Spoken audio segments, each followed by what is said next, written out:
Hello, my name is Nadia Saroyan, and I'm going to be doing the ratio analysis for Avon. So when calculating the ratios for this project, I had a difficult time finding anything really relevant for any of Avon's competitors because none of the competitors were public, therefore the financials were not open to the public.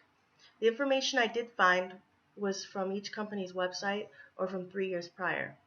For activity ratios, I didn't find much information on any company other than L'Oreal. And for the profitability ratio, I didn't find anything on the competitors throughout the years. So here are the liquidity ratios for Mary Kay, Unique, Tyra, and Avon. The current ratio and the quick ratio were the ones that I calculated. And I pulled all this off of the website. Now, this information, current assets, current liabilities, and inventory were things that I did find on these companies' website, but there wasn't much more. A lot of the company's information would say NA or just be blank. So for the liquidity ratio, it's a company's ability to pay both short-term and long-term obligations by measuring liquidity. And for Mary Kay and Unique, they were very bad, and for Tyra and Avon, they were actually quite good. The ratio cannot be below 1, and as you can see for Tyra and Avon, they were above 1, and it was not the same for Unique and Mary Kay. It was 0.19 and 0.6. Those are really bad current ratios. Okay, so quick ratio 1 means if the company fails today, is it liquid enough to cover its liabilities? And some of the current assets are cash, marketable securities, and accounts receivable, and that's what's used to calculate the liquidity. So while Tyra and Avon sat right under 1, the other two companies did very poorly. The closer to 1 a company is, the more successful it is. As you can see for Tyra and Avon, they were almost to 1. Tyra was 0.99. That is a really good quick ratio. Mary Kay and Unique were very bad.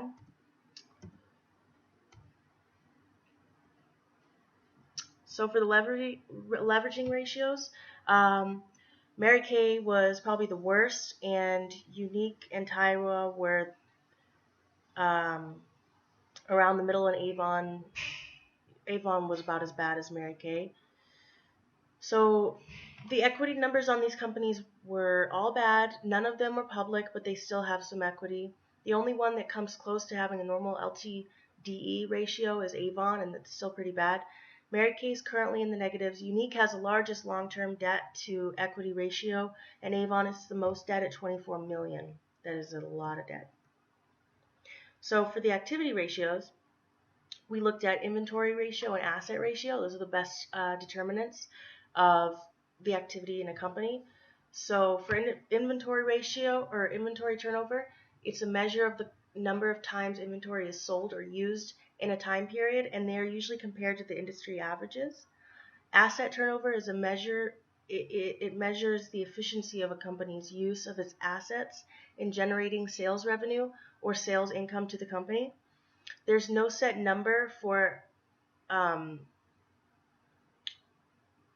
asset turnover ratio, but companies with lower profit margins tend to have high asset turnover, and that's exactly the opposite for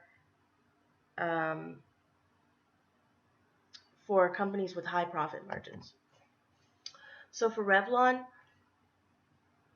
the company, as you can see here, inventory turnover ratio, it is higher than Avon's inventory turnover ratio. And for the asset turnover ratio, it is higher as well, or excuse me, it is lower as well. And I'm going to talk about that in a minute. So since Revlon's asset turnover ratio is smaller than Avon's, you can see that it has a higher profit margin.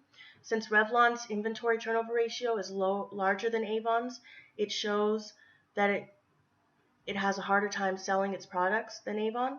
This could just be because it actually has storefronts. So for profitability ratios, we looked at asset turnover, and these are the last 3 years.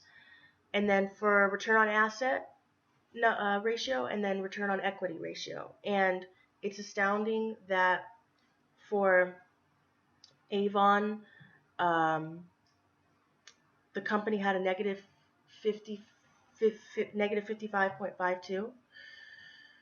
So for profitability ratio, as you can see, asset turnover got larger throughout the years, meaning Avon isn't selling as much as fast anymore.